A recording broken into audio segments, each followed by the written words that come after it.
Hi everyone, my name is Greg and welcome to Beer and Comics, where we are almost out of beer, but we have plenty of comics. I don't have an intro to use, so we'll just get to it.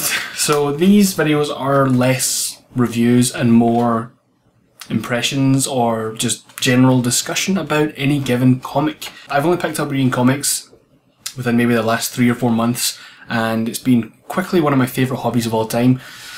I play video games, if that's not evident on the channel. I also make music and things like that, so I have a lot of hobbies, and this is one thing that I regret spending, so much of my life not doing. So I've picked it up now, or within the last couple of months, has been pretty much my life so far, and enjoying every minute of it. But this is one of the first books that I picked up, but since picking this up, I've read tons of other books, and I don't have right here. That's like that little nook is like that's my collection so far. So it's not very big. In fact, there's some books down there, so it's a little bit bigger than that. But I have a few trade paperbacks and about 40 single issues. Right now, I'm not in a position that I feel comfortable reviewing single issues because I haven't caught up on everything. Mostly reading DC just now. I do have some Marvel and some Vertigo and Image to read, and digitally, which is really, really great. I have pretty much, about 500 books that I could get through. I'm currently actually reading Star Wars. There we go. Wow, that actually popped up perfectly. I was in the middle of a page and I guess I skipped forward a book. I'm really only on the first page. That's kind of hard to, whatever. So digital has been a godsend. So what I do is I read digital books, and then if I really like them, then I pick up the trades, or if I'm caught up enough, I'll pick up single issues. So I have plenty of single issues in the back there, but I don't feel like I'm in a position to really talk about those because I still want to go back and read more. Say, for example, if I was to review like whatever the most recent issue of the New 52 Batman is, I would rather that I've read more Batman in the previous Batmans before the New 52, so that I kind of have a better grasp of what's quality and what isn't when it comes to these new books. Right now I'm just going off of writers that I like and art that I like based on mostly New 52 stuff, but over the course of the last few months I have been going back to look at other stuff, so I have a general idea of the kind of books that I like. I'm also someone who can kind of divorce the artist from the art. There's some books that I think the art is phenomenal and the writing isn't so good, like the Damian Son of Batman books. They have just ridiculously nice art. The writing is kind of so-so. Regardless, this one is just giving you some thoughts on Batman Volume 1, The Court of Owls. So this is written by Scott Snyder and penned or penciled. I can't remember who does the inks. Maybe it'll tell me somewhere, but Greg Capullo does the art. Yeah, Jonathan Glapion. Sorry, I don't really know how to pronounce the name. The names are here though. The creative team in this one is fantastic. Just the writing is really good as far as I am concerned, and the art's really nice. We find a really cool page. And I'll give you a summary of the story before I kind of talk about what I think, I guess. But the art in this book is really, really nice. I mean, probably the best place to look at it is one of the covers. It's kind of creepy as well, but it's really, really nice. So this book is about the Court of Owls, which I believe, now correct me if I'm wrong, but I'm pretty sure Scott Snyder invented the Court of Owls. So he now has an original entry in the Batman Rogue Gallery, or whatever you want to call it. So they're a new villain for Batman as per the New 52 relaunch, which this is part of. That launched about 2 years ago.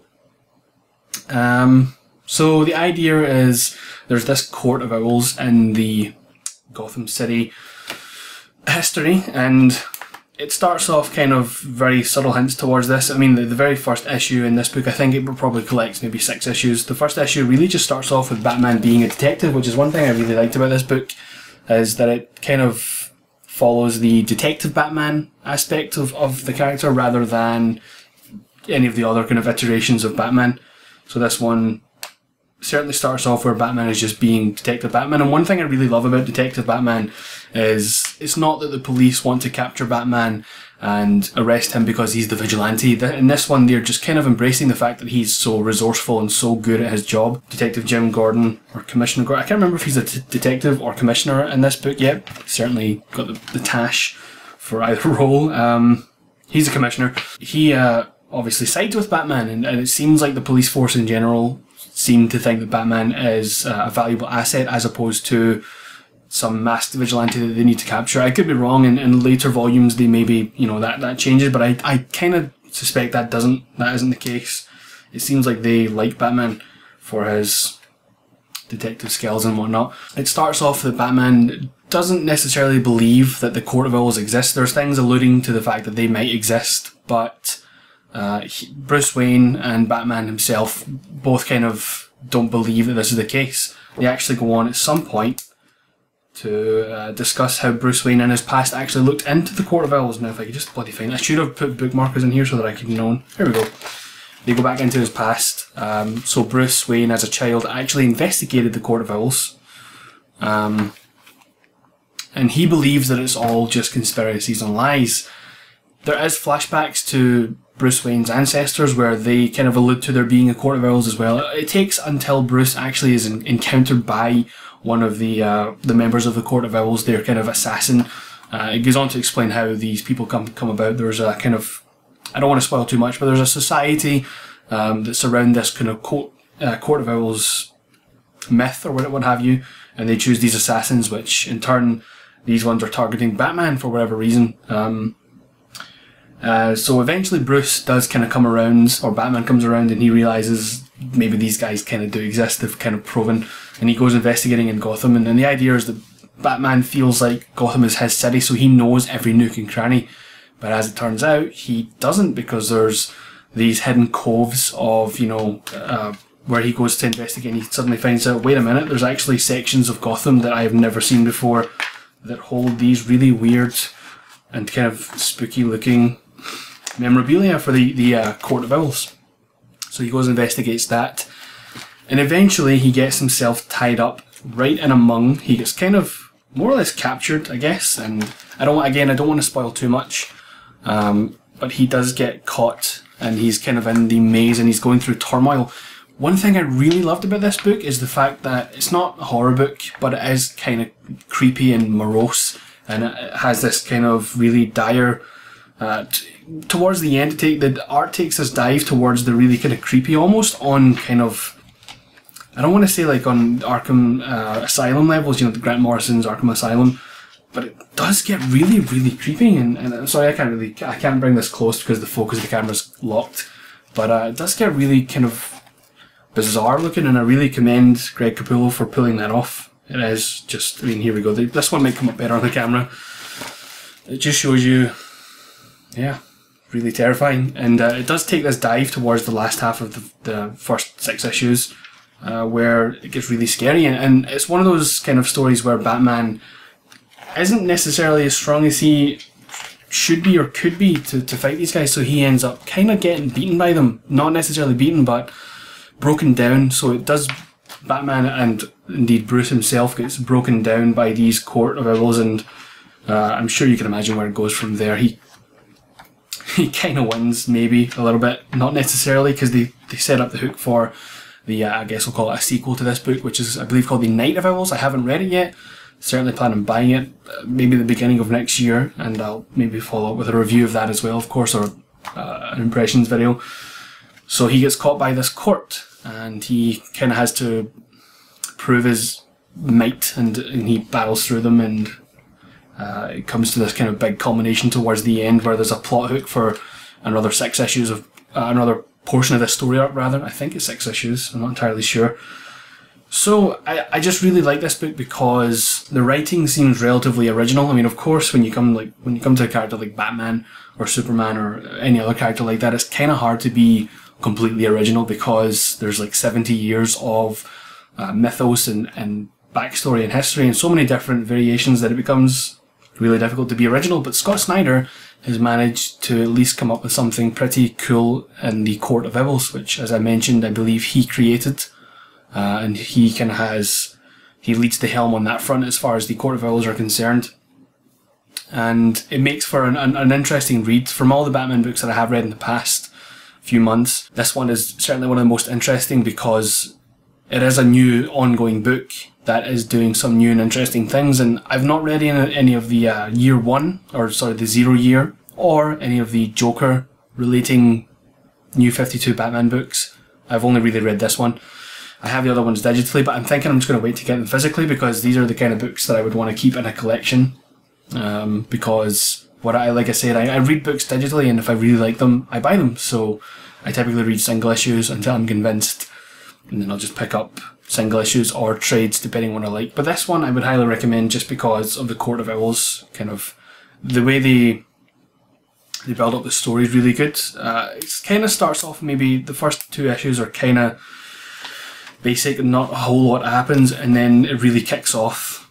You read about the middle of the book where Batman is kind of finally convinced that maybe there is a court and he wants to go after them, and it really starts to devolve from there in a positive way, in a good way, or I guess in a bad way for Batman. But as a reader, it kind of devolves into this really kind of sadistic story about the assassins in this Court of Owl group, and they really break down Batman and kind of rebuild him almost, but not necessarily in that kind of origins way. I mean, this isn't an origins book. As I mentioned, it starts off, Batman is a detective and he's working, and right at the beginning you see the Batcave. It's already filled with like the dinosaur and the coin, the Joker thing, the giant Joker card. Yeah, they've already got a fully fledged Batcave there. So it's certainly starting kind of, I believe of all the reboots in the New 52, this is one that kind of just, it maintained a good portion of the previous continuity, whereas the other books kind of just seem to start either,